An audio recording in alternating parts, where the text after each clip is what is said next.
Asyaitonirrajim. Bismillahirrahmanirrahim. Alhamdulillahi rabbil alamin.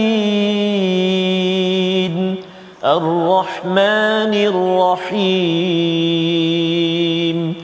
Maliki yaumiddin.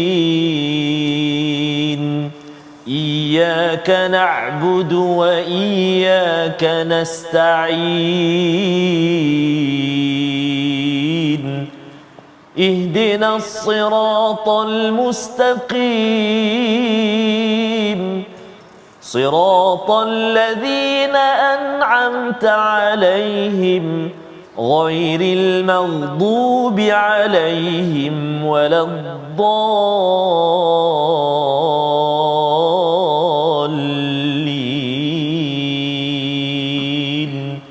Amin. Sadaqallahul azim. Assalamualaikum warahmatullahi wabarakatuh. Alhamdulillah. Wassalatu wassalamu ala Rasulillah wa ala alihi wa sahbihi man wala. Allahumma salli ala sayyidina Muhammadin wa ala ali sayyidina Muhammad. Bismillah walhamdulillah wassalatu wassalamu ala Rasulillah. Alhamdulillah bertemu lagi kita pada hari ini dalam My Quran Time, dan hari ini saya bersama berganding dan saya nak bersedia kita semua untuk sama-sama kita mempelajari halaman kita pada hari ini, iaitu di halaman yang ke-454, dan pastinya saya bersama dengan guru saya yang saya suka menyebut, iaitu Senyum Sokmo. Hari ini kita boleh tengok senyuman dia bersama dengan Al-Fadhil Prof. Madya Dr. Ahmad Sanusi. Ya. Apa khabar Prof? Sihat? Alhamdulillah. Alhamdulillah. Ustaz Tirmizi sihat. Alhamdulillah. Alhamdulillah. Terima kasih kerana terus bersama memberi pencerahan, memberi ilmu kepada kami di teratak My Quran Time, Prof. InsyaAllah. Subhanallah. Jadi hari ini Prof, kita berada di halaman yang ke-454. Betul. Semalam telah masuk halaman baru, surah baru, iaitu surah Sad, dan hari ini kita masuk ke halaman yang kedua, surah Sad. Prof, ya, mudah-mudahan dapat kita terus belajarlah, insya-Allah Prof. Silakan. Insya-Allah. Terima kasih Ustaz Tirmizi. Alhamdulillahirabbil alamin, wassalatu wassalamu ala asyrafil anbiya'i wal mursalin sayyidina Muhammadin wa ala alihi wa ashabihi ajma'in. Subhanaka la ilma lana illa ma 'allamtana innaka antal alimul hakim. Wala haula wala quwwata illa billahil aliyil azim. Baik, tuan-puan yang dirahmati Allah sekalian, hari ini kita dikurniakan oleh Allah untuk bertemu lagi dalam sesi yang mudah-mudahan diberkati oleh Allah, yang mana kita akan meneruskan pengajian kita dalam halaman yang ke-454. InsyaAllah. Kalau semalam kita dah bincang mengenai tentang asal usul ataupun tentang sedikit pengenalan mengenai tentang surah Sad, hari ini mari sama-sama kita perhatikan sinopsis pengajian kita, apa yang akan kita pelajari dalam halaman yang ke-454 ini, iaitu kita akan melihat mengenai tentang kisah Nabi Daud. Masya-Allah, yang ni akan disebutkan daripada ayat ke-17 hingga ayat yang ke-26. Masya-Allah. Maknanya satu ayat ataupun satu halaman ini keseluruhannya akan menceritakan mengenai tentang kisah Nabi Daud. Tetapi sebelum kita tengok satu persatu perincian mengenai tentang ayat yang akan kita bincangkan pada hari ini, kita sama-sama bacakan dahulu. Sebelum saya terlupa tuan-puan, sebelum kita nak mulakan pengajian kita Ustaz, mari sama-sama kita baca. Tadi saya dah baca dah doanya. Kita sama-sama bacakan doa ringkas. Subhanaka la ilma lana illa ma 'allamtana innaka antal alimul hakim. Rabbi zidni ilma. Baik. Mudah-mudahan Allah Ta'ala melapangkan dada kita, membuka kita ruang untuk menerima ilmu pada hari ini. Sama-sama kita bacakan ayat pada halaman yang ke-454, ayat ke-17 hingga ayat yang ke-23. 23. InsyaAllah. Terima kasih Al-Fadhil Prof. Malia, Dr. Ahmad Sanusi. Tuan-tuan dan puan-puan, muslimin dan muslimat, sahabat-sahabat Al-Quran, ibu-ibu, ayah-ayah yang dikasihi Allah Subhanahu Wa Taala sekalian, insya-Allah kita nak mulakan bacaan kita di halaman yang ke-454, bermula ayat yang ke-17 sehingga ayat yang ke-23. Halaman ini pada saya lah Prof, mencabar sikit. Mencabar. Oh, mencabar sikit ayat ni. Ayat-ayat di halaman ini ni memang kena hati-hati. Mudah-mudahan Allah SWT selamatkan bacaan kita pada hari ini dan kita dapat baca dengan baiklah insya-Allah taala. Insya-Allah. Jadi untuk permulaan ini mari kita sama-sama baca dengan bacaan murattal nahwan insya-Allah. Baik. A'udzu billahi minasyaitonir rajim.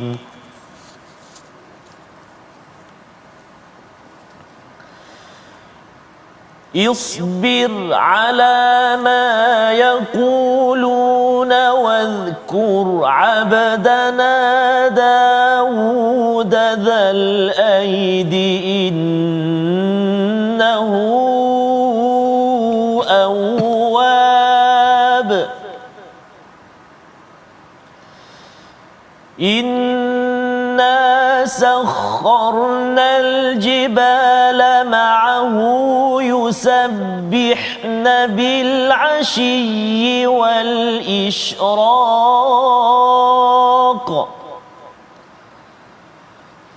والطير محشورة كل له أواب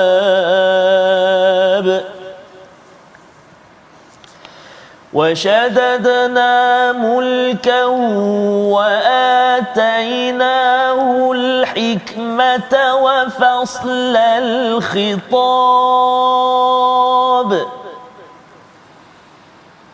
وهل أتاك نبأ الخصم إذ تسوروا المحراب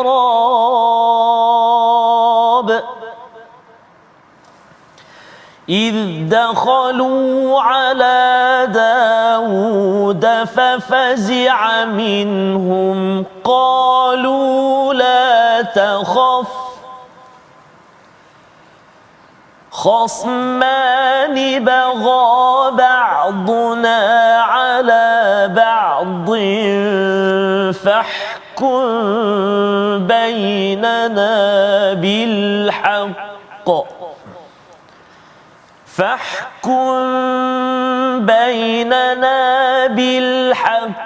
ولا تشطط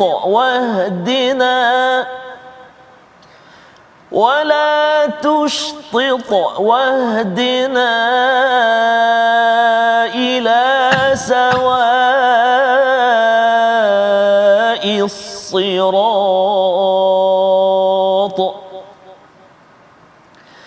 إن هذا أخي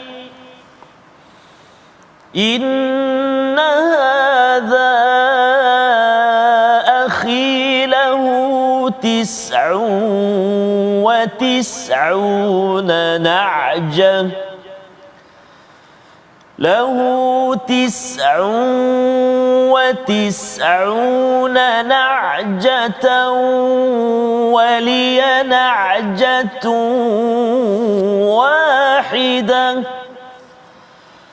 فقال أكفلنيها وعزني في الخطاب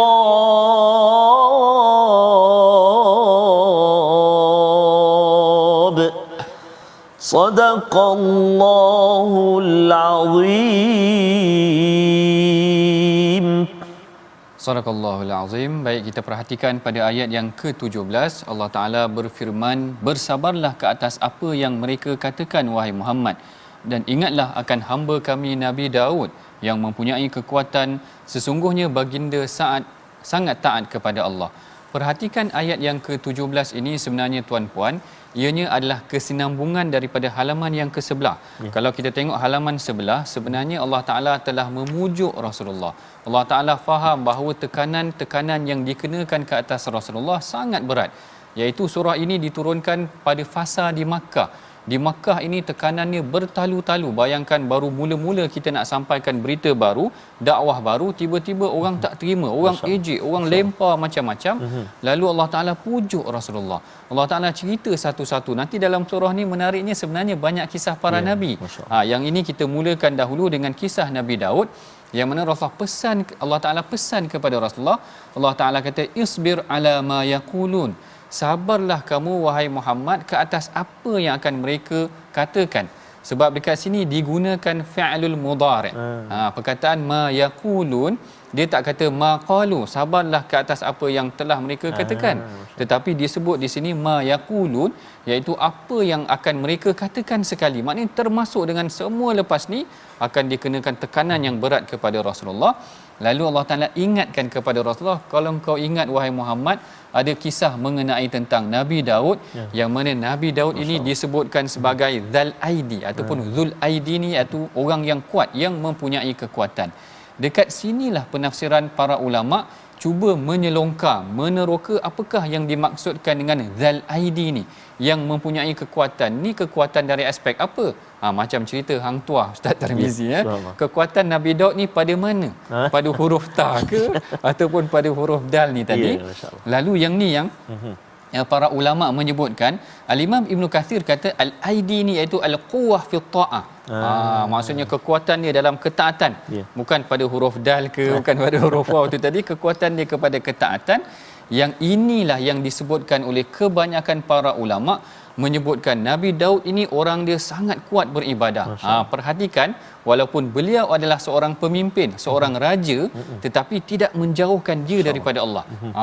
Susah kita nak dapati pemimpin yang sebegini, walaupun dia sibuk dengan kesibukan mengurus tadbir negaranya, tetapi dia sangat kuat beribadah kepada Allah. Inilah yang disebutkan oleh para ulama tafsir. Bahkan pandangan ini disokong lagi dengan pandangan daripada hadis Nabi yang menyebutkan Rasulullah sallallahu alaihi wasallam pernah bersabda, Rasulullah kata ahabbus salah ilallahi salat Daud. Sebaik-baik ataupun solat yang paling disukai oleh Allah adalah solat Nabi Daud. Biasanya kita dengar tentang puasa Nabi Daud. Hari ini kita belajar satu hadis baru yang mana Rasulullah sallallahu alaihi wasallam pernah menyebutkan ahabbus salah ilallahi salat Daud. Solat yang paling disukai oleh Allah adalah solat Nabi Daud. Wa ahabbus siyami ila Allah siyamu Daud. Sama juga, dan sebaik-baik puasa yang paling disukai oleh Allah itu adalah puasa Nabi Daud. Macam mana Nabi Daud solat? Macam mana Nabi Daud puasa? Diperincikan lagi dalam hadis ni. Dia kata wa yaqumu thuluthahu, maknanya dia bangun pada malam 1/3 malam dan dia mendirikan solat malam. Wa yanamu sulusahu, dan dia tidur pada yang bakinya. Wa kana yasumu sauman wa yuftiru yauman, iaitu dia puasa sehari, dia selang sehari. Kalau kita gabungkan selang sehari ni Ustaz Tarmizi, maknanya separuh tahun dia puasa. Allahu akbar. Kalau kita puasa sebulan je, kita puasa wajib tu dah rasa merana dah. Dah rasa merana dah. Yang ni puasa 6 bulan tuan-tuan. Perhatikan, Nabi Daud disukai oleh Allah Ta'ala, salatnya disukai oleh Allah Ta'ala, puasanya juga disukai oleh Allah Ta'ala. Bahkan inilah juga kalau penghujung ayat yang ke-17 ni disebutkan innahu awwab. Apa maksud awwab ni? Kalau kita tengok terjemahannya di sini, dikatakan awwab ni maksudnya orang yang kembali, seakan-akan dia cepat kembali kepada Allah. Kalau leka sekejap sahaja, cepat kembali kepada Allah, tak ada leka yang panjang. Yang inilah yang disebutkan, iaitu dia cepat, yang dikatakan solat awwabin itu solat orang yang cepat kembali kepada Allah. Masya-Allah. Yang ni adalah kisah mengenai tentang Nabi Daud, orang yang kuat beribadah. Dan di sini juga kalau kita perhatikan dalam hadis, kuat itu tidak semestinya kuat fizikal. Mungkin juga Nabi Daud ni kuat dari aspek fizikal. Diceritakan dalam suratul Baqarah bagaimana Nabi Daud ni memimpin tenteranya melawan tentera Jalut. Maknanya kuat dari aspek fizikal dan kuat juga dari aspek taat dia kepada Allah Ta'ala. Dan dalam satu lagi, dalam hadis disebutkan juga mempunyai kekuatan ini. Tentang kekuatan ini, kuat ni bukan sahaja kuat menguasai dirinya, mengawal nafsu macam Nabi Daud, tetapi juga mengawal emosi. Kalau kita tengok dalam hadis, Rasulullah kata laisa syadidu bisur'ah, bukanlah orang yang kuat ni kuat bergusti. Anak ajak gocoh, betul gocoh. Orang ajak gocoh, dia kata bisur'ah. Innamasyadidul ladzi yamliku nafsahu 'indal ghadab. Orang yang kuat ni orang yang boleh menahan dirinya ketika marah. Hari ni tuan-puan, orang marah pun boleh keluar dalam, boleh live. Minta maksud, orang marah pun kadang-kadang Tak masuk Ustaz Tirmizi. Orang marah pun nak buat Allahu Akbar. Nak ceritanya pada tuan-puan, kalau kita berjaya kawal kekuatan diri, maknanya ini orang kuat. Berjaya mengawal kemarahan dia, menunjukkan dia orang yang kuat. Sebenarnya ini yang saya suka kata-kata hukama. Ada yang menyatakan, dia kata aku tidak pernah menyesal terhadap apa yang aku diamkan ketika aku marah, berbanding dengan menyesal ketika apa yang aku ucapkan ketika aku marah. Maknanya kalau kita diam ketika marah, biasanya jarang kita menyesal. Maknanya marah tu sabar dulu. Kalau bercakap nanti takut menyesal. Allahu Akbar. Kadang-kadang marah ke anak, keluar kata-kata yang Allahu Akbar, esok menyesal balik.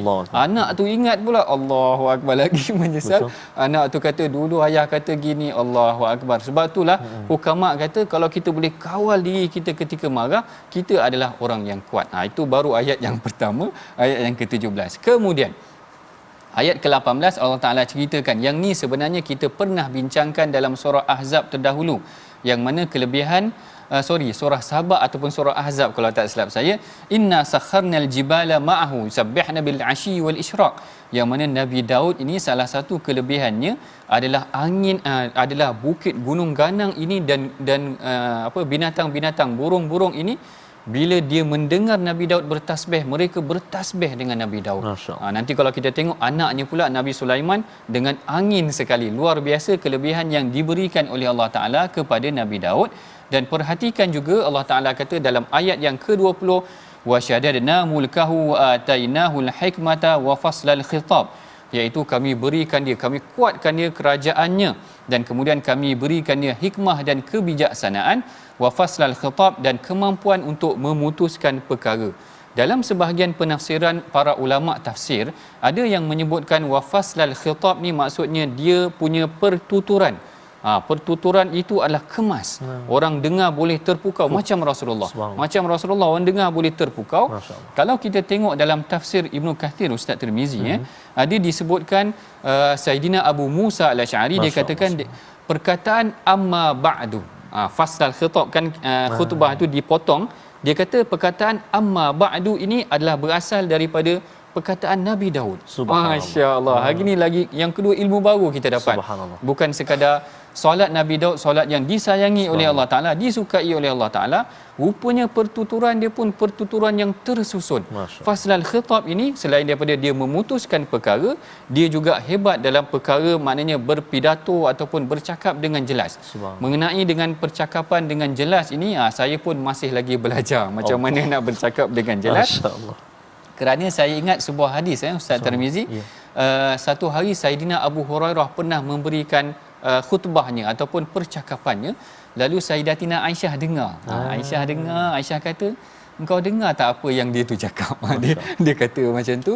Maknanya dia kata seakan-akan Abu Hurairah ni cakap agak lancar dan pantas, sehingga kan terlalu lajulah, katakan begitu. Lalu Sayyidatina Aisyah kata, dia kata kalau Rasulullah itu bertutur ataupun menyampaikan khutbah, engkau boleh kira perkataan dia. Masya-Allah. Maknanya orang dengar jelas pertuturan yang diungkapkan oleh Rasulullah. Inilah juga kelebihan yang dimiliki oleh Nabi Ibrahim. Nabi Daud. Sehinggalah pada ayat yang nanti kita tengok, ayat 21, 22 dan 23, menceritakan bagaimana sekalipun dilantik sebagai seorang Nabi, diangkat sebagai seorang pemerintah, tetapi beliau juga, baginda Nabi Daud juga akan diuji oleh Allah Ta'ala. Yang inilah kisahnya Allah Ta'ala sebutkan dalam ayat yang ke-21. Allah Ta'ala kata, wahal ataka naba'ul khasmi iz tasawwarul mihrab, yang mana apakah telah sampai kepadamu wahai Muhammad berita-berita orang yang bermusuhan ketika mereka memanjat dinding. Ketika mereka memanjat dinding ni, para ulama tafsir ada menghuraikan. Dia kata Nabi Daud ini dia mempunyai satu mihrab ataupun tempat ibadah yang ada kawalan, maknanya ada miswar, ada suar, ada dinding. Dia buat dinding tempat dia beribadah, tak ada orang lain masuk yang boleh masuk ketika dia beribadah. Disediakan tempat khas maknanya tak salah Ustaz Tarmizi lepas ni kalau kita di rumah di rumah. ada satu mihrab, Mihrab. macam dibuat oleh Sayyidatina Maryam, Ya, macam yang dilakukan juga oleh Nabi Daud ini, yang mana sehingga kan orang tu datang, ada yang riwayat kata dia memanjat dinding tu kerana nak bertemu dengan Nabi Daud. Dan tidak salah pun sebenarnya, kita perlukan perlindungan buat diri kita, nak fokus beribadah dan sebagainya. Sebab kalau kita tengok Rasulullah sallallahu alaihi wasallam pada awal kedatangan dia di Madinah, sama juga baginda mempunyai pengawal pada asalnya. Maknanya sebab bayangkanlah di Mekah tu orang dah cuba nak bunuh dia, dia lari ke Madinah. Lalu sebenarnya di Madinah inilah yang mana datang sahabat yang namanya Sa'ad bin Abi Waqqas, cuba untuk melindungi Rasulullah kerana dibimbangi Rasulullah akan diganggu dan digugat sebagainya. Ini kita masuk kepada bagaimana ada dua orang lelaki ni nanti dia akan bertemu dengan Nabi Daud dan dia berbincang dengan Nabi Daud. Apakah dialog mengenai tentang mereka, kita akan bincangkan selepas daripada ini. Tapi sebelum tu kita akan lihat dahulu perkataan pilihan kita pada hari ini yang kita belajar daripada surah Sad ini, iaitu perkataan khatabah. Baru kita sebut tadi khatabah. Maksudnya memberi ucapan, yang mana perkataan ini diulang sebanyak 12 kali disebut di dalam Al-Quran. Kalau dalam ayat surah Sad ini, daripada halaman yang kita pilih ini, halaman yang ke-454, iaitu faslal khitab, iaitu dia mempunyai kekuatan untuk bercakap, berkhutbah ataupun berbicara, ataupun dia memutuskan perkara dengan perkara yang putuslah, maknanya keputusannya adalah keputusan yang hebat. Baik, ini adalah perbincangan kita dari fasa yang pertama. Fasa kedua nanti kita akan tengok pula bagaimana Nabi Daud itu diuji pula dalam dia membincangkan ataupun dia memutuskan keputusan apabila dia didatangi oleh dua orang lelaki tadi. Dua orang lelaki tu dah panjat dinding dah, nak tanya kepada dia soalan yang menarik. Lalu inilah yang akan kita bincangkan selepas daripada ini. Jangan ke mana-mana, kita berehat dahulu seketika insya-Allah.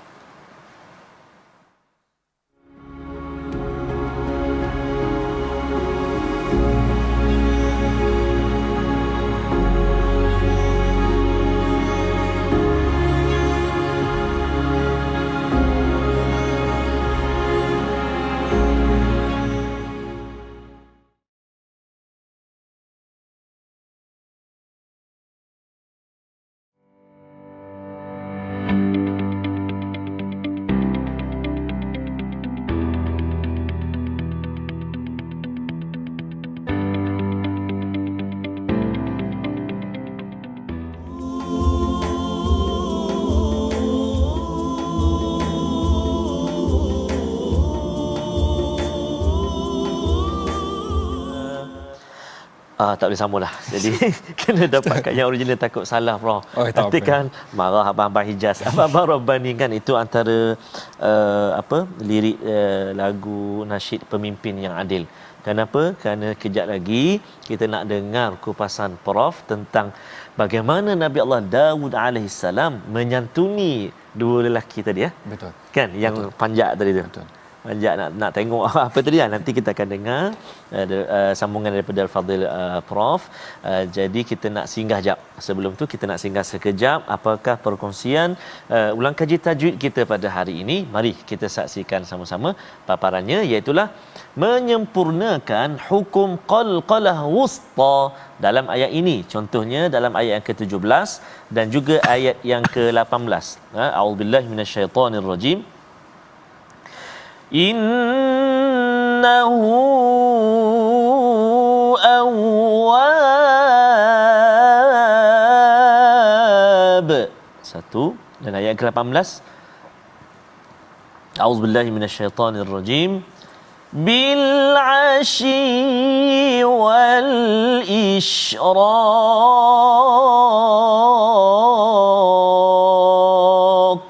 Baik. Surah Al-Azim. Kedua-dua ayat ini ataupun kedua-dua kalimah yang kita fokuskan, iaitu akhir ayat 17, akhir ayat 18, iaitu kita berhenti pada huruf qalqalah. Kita berhenti ataupun kita waqaf pada huruf qalqalah yang berada di hujung. Huruf qalqalah yang berbaris, kita matikan dia dengan sebab apa? Dengan sebab kita nak waqaf. Maka dia panggil qalqalah wusta, pertengahan. Tingkatan dia pertengahan. Jadi bunyi dia awwab kan, wal isyraq. Jadi mudah-mudahan kedua-dua tempat ini ada banyak lagi selepas itu. Itu dua contoh, ayat 17, ayat 18. Bolehlah nanti insya-Allah lepas ini ibu-ibu ayah-ayah boleh buat catatan ataupun tengok, okey ayat ni pun ada, ayat ni pun ada, untuk sama-sama kita ulang kaji. Selamat mencuba dan selamat menyemak bacaan dengan guru-guru kita insya-Allah taala. Wallahu alam. Silakan Prof. Wallahu alam. Terima kasih Ustaz Tarmizi kita atas huraian perkongsian mengenai tentang perkara tajwid, dan kita selalu diingatkan bahawa bacaan kita biarlah bertepatan seperti mana yang diajar oleh baginda Nabi sallallahu alaihi wasallam sendiri, dan bagaimana kita nak tahunya adalah melalui guru-guru kita. Baik, kita akan selanjutnya meneruskan lagi pengajian kita bermula daripada ayat yang ke-23 ataupun 24 yang mana nanti kita akan ulang sedikit tentang kisah yang dua orang lelaki yang saling bergaduh tu tadi, yang nak jumpa dengan Nabi Daud. Tapi sebelum tu mari sama-sama kita bacakan dahulu ayat daripada ke-24 hingga ayat yang ke-26 yang dipimpin oleh Ustaz Tarmizi. Silakan Ustaz. Baik, terima kasih Al-Fadhil Prof Dr. Ahmad Sanusi, ibu-ibu, ayah-ayah, tuan-tuan dan puan-puan muslimin dan muslimat, sahabat-sahabat Al-Quran, sahabat-sahabat My Quran Time. Alhamdulillah, kita belajar hari ini subhanallah banyak. Saya pun ada catatkan tadi Prof, Nabi Allah Daud AS selalu, betul lah, selalu kita dengar pasal puasa je. Tapi solat Nabi Allah Daud pun subhanallah, dan Nabi Allah Daud ini memang terkenal dengan suaranya. Betul. Allahu Akbar kan. Mizmar min mazamir ali Daud kan. Subhanallah. Jadi mudah-mudahan kita dapat terus mempertingkatkan dan kita dapat memperelokkan bacaan kita bagi mencapai saranan dan juga apa kata baginda Nabi SAW kan, khairukum man ta'allama al-Qur'ana wa 'allama, sebaik-baik kamu orang yang belajar Al-Quran dan mengajarkannya. Kita nak sambung bacaan kita di ayat yang ke-24 sehingga ayat yang ke-26. Dan nanti Prof, kita akan jumpa ayat yang ke-24. Betul. Di hujung ayat yang ke-24 ada tanda macam kubah tu kan. Ada macam kubah tu, maksudnya tanda sujud, sajadah ataupun sujud tilawah kita baca hari ini. Dan nanti bila sampai di akhir ayat yang ke-24 kita tasbih. Subhanallah walhamdulillah wala ilaha illallah wallahu akbar wala haula wala quwata illa billahil aliyil azim. Jika tuan-tuan dan puan-puan, ibu-ibu, ayah-ayah ada kesempatan, ada ruang yang baik, yang sempurna, yang okey, boleh untuk sujud sajadah lah kan, ataupun sujud tilawah bila dengar ayat sajadah. Boleh rukuk pula, boleh sujud. Kita dah banyak kali praktik sebelum ini kan Prof. Jadi betul. Nanti boleh insya-Allah. Baik, kita nak mula baca sambungan ayat yang ke-24 sehingga 26 dengan bacaan Murattal Hijaz insya-Allah. A'udzu billahi minasyaitonir rajim.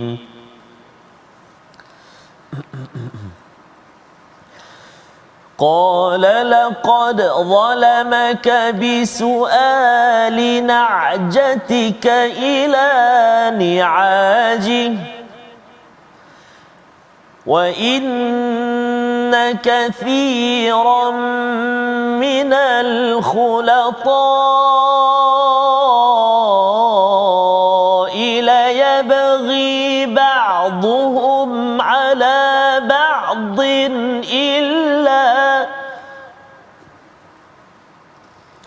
إلا الذين آمنوا وعملوا الصالحات وقليل ما هم وظن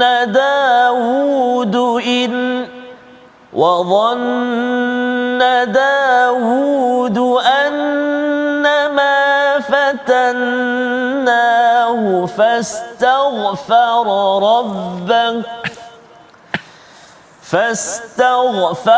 ربه وخر راكعا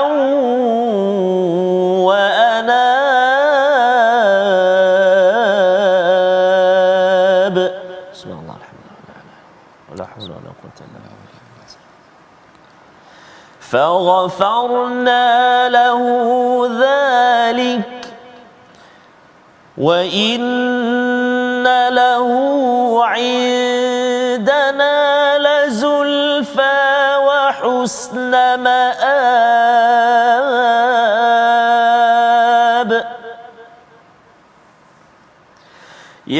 داود إنا جعلناك خليفة في الأرض فاحكم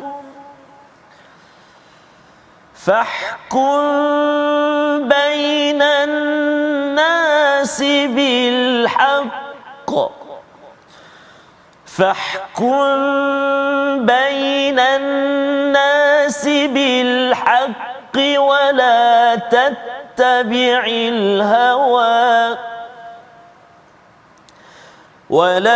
تتبع الهوى فيضلك عن سبيل الله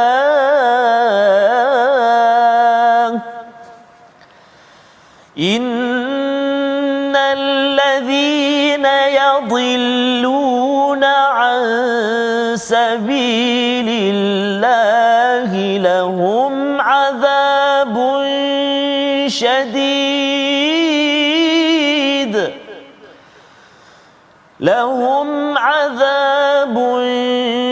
شديد بما نسوا يوم الحساب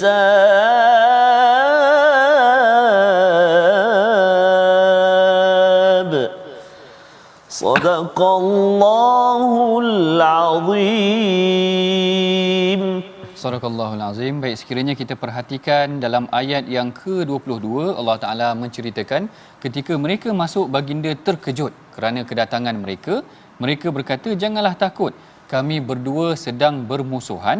Sebahagian daripada kami berbuat zalim kepada yang lain, maka berilah keputusan di antara kami secara adil dan janganlah menyimpang daripada kebenaran serta tunjukkanlah kami ke jalan yang lurus.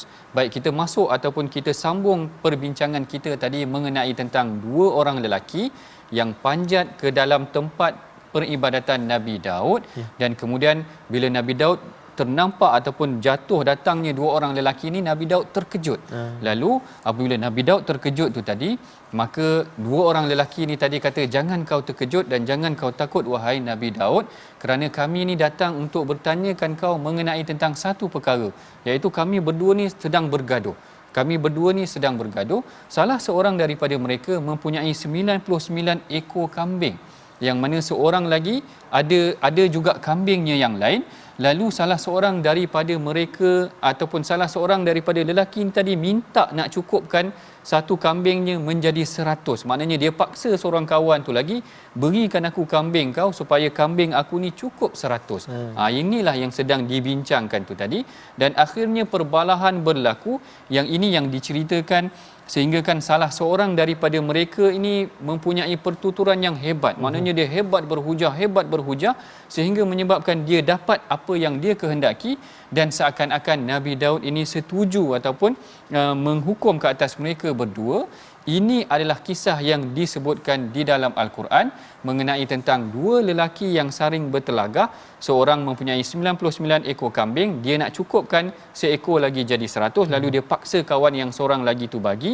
Inilah yang dikatakan waliya na'jatun wahida faqala akfilniha wa'azzini fil khitab.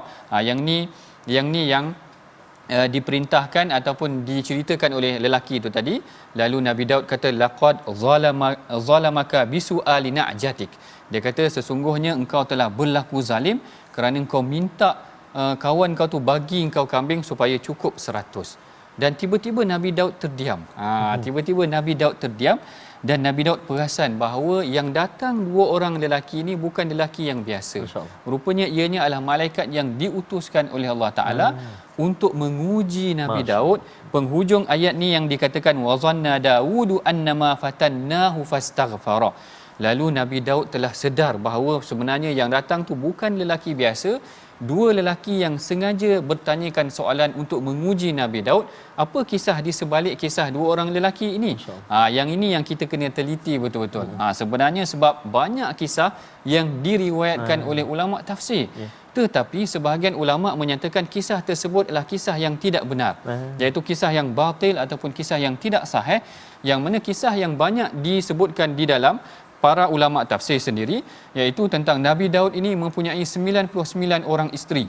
99 orang isteri, Ustaz Tirmizi terkejut dengan 99 orang isteri itu tadi. Lalu dikatakan, yang ni yang saya katakan kisah ini kebarangkaliannya tidak benar tu tinggi kerana Nabi Daud seakan-akan berkenan dengan seorang isteri orang lain. Seorang wanita. Lalu dikatakan ini kisah yang batil ataupun kisah Israiliyat yang datang daripada kisah-kisah kaum terdahulu. Nabi Daud seakan-akan meletakkan suaminya tu dalam peperangan sehingga suaminya tu terkorban. Ada yang kata begitu, ada yang kata Nabi Daud yang menjadi punca kematian dia dan sebagainya sehingga Nabi Daud boleh mendapat yang seorang lagi tu tadi. Tetapi para ulama sebagai contoh Al-Imam Ibn Kathir, Al-Imam Ibn Hazam, Al-Imam Qadhi Iyad dan juga Muhammad Abu Syahbah menyatakan kisah ini adalah kisah yang batil, kisah yang tidak benar dan tidak sesuai. Tetapi yang anehnya juga, terdapat juga para ulama yang lain menyatakan kisah ini barangkali ada asasnya.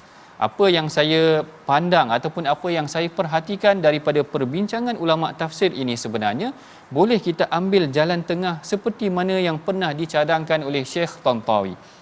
Apa kata Syekh Tantawi? Syekh Tantawi kata sebenarnya apa yang menyebabkan Nabi Daud ini beristighfar. Bila Nabi Daud dah tersedar dia melakukan kesilapan tu, apa kesilapan yang sebenarnya ataupun apa ujian yang dikenakan oleh Nabi Daud ini? Syekh Tantawi kata barangkali yang pertama, sebenarnya dia kata dia telah menyebabkan sebenarnya Nabi Daud merasakan ataupun tersalah memberi hukuman. Maknanya hukuman tu secara zahirnya memang tentang perkara yang perselisihan antara dua orang lelaki tu, tentang kambing tu. Lalu Nabi Daud sebenarnya telah suuzon kepada salah seorang daripada mereka.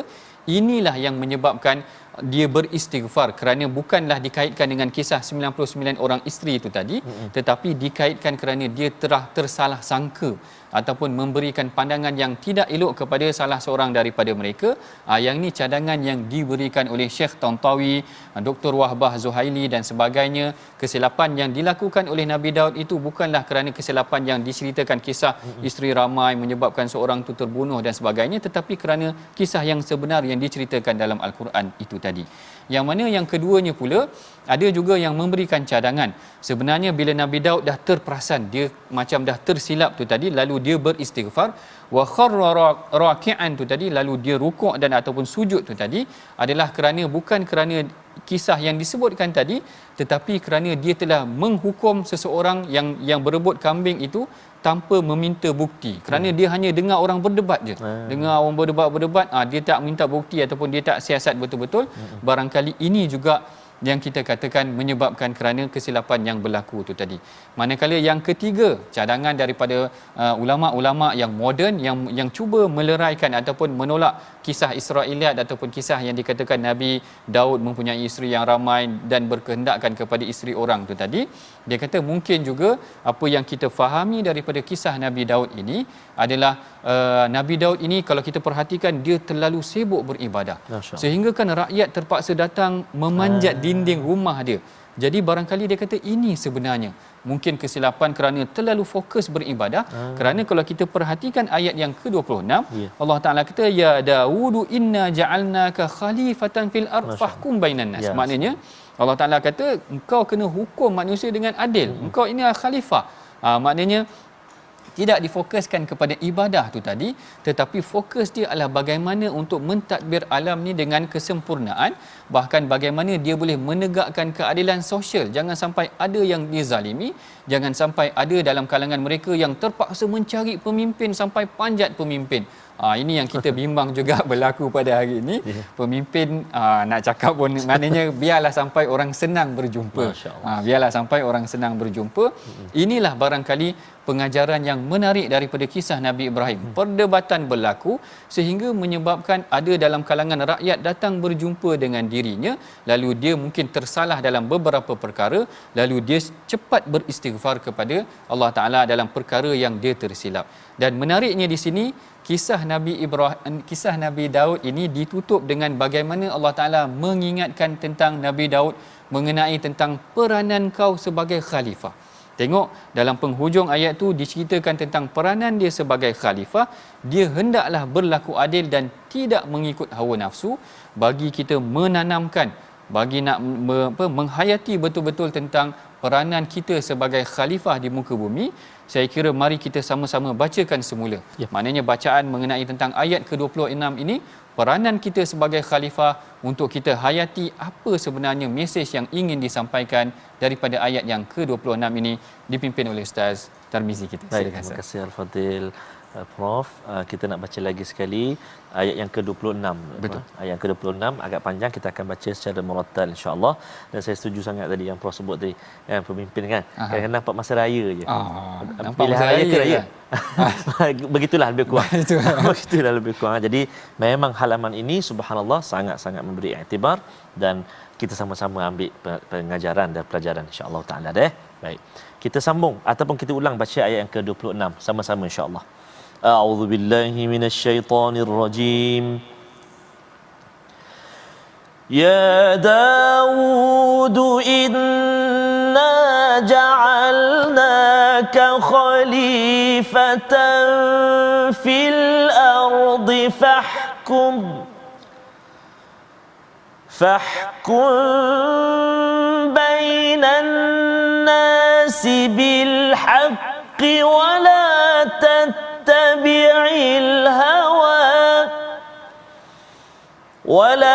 تتبع الهوى فيضلك عن سبيل الله إن الذين يضلون عن سبيل الله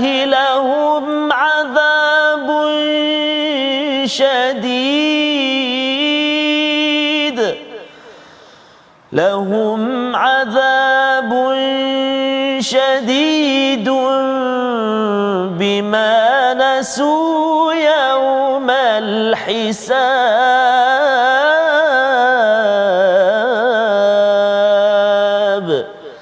صدق الله العظيم.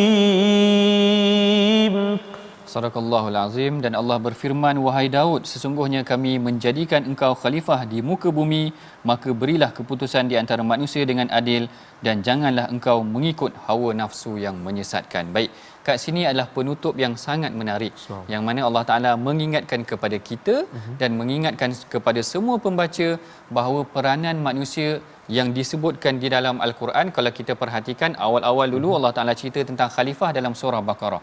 Allah Ta'ala cerita malaikat merasakan khalifah itu akan dilantik daripada orang yang mayyufsidu fiha wa yasfikud dima, orang yang akan menumpahkan darah, orang yang akan melakukan kerosakan di muka bumi. Lalu Allah Ta'ala tunjukkan bahawa Nabi Adam ini mempunyai kekuatan yang lain daripada yang lain, yang mana dia mempunyai ilmu. Sama juga dengan Nabi Daud ini tadi, yang mana Allah Ta'ala kata wa atainahul hikmah, yang mana diberikan kepada Nabi Daud ini kebijaksanaan, dan ditekankan semula pada penghujung ini dikatakan kami jadikan kau wahai Daud sebagai khalifah supaya engkau menghukum manusia dengan penuh keadilan dan tidak terhenti ke atas situ sahaja. Allah Ta'ala kata wala tattabi'al hawa, dan janganlah kamu mengikut hawa nafsu, maka hawa nafsu akan menyebabkan engkau akan lari daripada kebenaran. Baik, kalau kat sini kita cuba revise balik, kita cuba ingat balik, kalau begitu dalam kisah yang panjang ni sebenarnya apa mesej yang nak disampaikan kepada Rasulullah? Kan Rasulullah dah diuji berat apa semua tu tadi. Kenapa Allah Ta'ala ceritakan tentang Nabi Daud? Allah Ta'ala nak ingatkan kepada Rasulullah bahawa Nabi dahulu juga diuji. Kadang-kadang kalau tidak diuji dengan kerajaan juga, Nabi Daud diuji dengan kehendak ataupun diuji dengan kesilapan kecil ini. Mudah-mudahan dia menjadi peringatan buat Rasulullah dan diri kita sendiri. Sebelum kita akhiri perbincangan kita, mari sama-sama kita perhatikan resolusi pengajaran yang boleh kita amalkan, praktikkan daripada pengajian kita pada hari ini. Yang pertama, kita hendaklah mencontohi Nabi Daud yang sentiasa bersabar walaupun menerima ucapan negatif daripada orang lain, orang cakap apa-apa sekalipun. Maknanya Nabi Daud ni adalah seorang yang sabar. Yang kedua, segera memohon maaf jika tersilap. Yang ni kita perhatikan kisah Nabi Daud, bila berlaku kesilapan, fastaghfara rabbah, dia segera memohon kemaafan. Dan yang ketiga, memimpin dengan penuh kesedaran dan tidak mengikut hawa nafsu, iaitu mengadili manusia dengan penuh keadilan. Kita telah pun sampai ke penghujung pengajian kita pada hari ini. Bagi memberkati, merahmati pengajian kita pada hari ini, mari sama-sama kita angkat tangan berdoa, mudah-mudahan Allah Ta'ala merahmati kita, menjadikan kita dalam kalangan orang yang dipimpin oleh Allah Taala sebagai khalifah di muka bumi. Terima InsyaAllah. kasih. Silakan Ustaz. Terima kasih Fadil Prof. A'udzubillahi minasyaitonirrajim. Bismillahirrahmanirrahim. Alhamdulillahi rabbil alamin wassalatu wassalamu ala asyrafil anbiya'i wal mursalin wa ala alihi washabbihi ajma'in. Ya Allah ya Rahman ya Rahim, ampunilah dosa-dosa kami ya Allah. Ampunilah dosa-dosa ibu ayah kami, ibu ayah mertua kami, muslimin muslimat, mukminin dan mukminat bi rahmatika ya arhamar rahimin. Ya Allah wa ya Rahman wa ya Rahim, jadikanlah kami ini khalifah di atas muka bumi ini yang benar-benar taat dan patuh kepadamu ya Allah. Ya Allah wa ya Rahman wa ya Rahim, bukalah pintu hati kami ya Allah untuk kami terus bersama dengan Al-Quran memandu kehidupan kami mencapai kejayaan dan keridaan-Mu dan juga kebahagiaan hidup di negeri akhirat nanti ya arhamar rahimin. Wa sallallahu ala sayyidina Muhammadin nabiyil ummi wa ala alihi wa sahbihi baraka wasallam. Walhamdulillahi rabbil alamin. Taqabbalallahu minkum minna minkum taqabbal ya karim. Alhamdulillah Prof. Kita berakhir di halaman yang ke-454 dan moga-moga Allah Subhanahu Wa Taala menerima doa yang telah kita bacakan tadi dan juga apa juga pengajian kita pada hari ini. Moga-moga Allah Subhanahu Wa Taala berkati, amin ya Rabb. Dan kita nak terus memupuk hati kita, jiwa kita, kehidupan kita untuk kita terus menyumbang, untuk kita terus infak pada jalan Allah Subhanahu Wa Taala, khususnya dalam tabung gerakan Al-Quran bagi kita melahirkan generasi jilul Quran, melahirkan generasi Al-Quran, menyebarkan Al-Quranu kalamullah, membumikan Al-Quran kepada kita semua masyarakat. Amin ya rabbal alamin. Jadi insya-Allah kita nak menyambung lagi besok di halaman yang berikutnya, tapi jangan lupa malam nanti ulangan dan juga pagi besok ulangan di halaman yang ke-454 ini. Jazakumullah khairal jazak. Terima kasih sekali lagi kepada Prof Dr. Ahmad Sanusi dan juga semua yang mengikuti pengajian pada hari ini. My Quran Time, baca, faham dan amal. Assalamualaikum warahmatullahi wabarakatuh.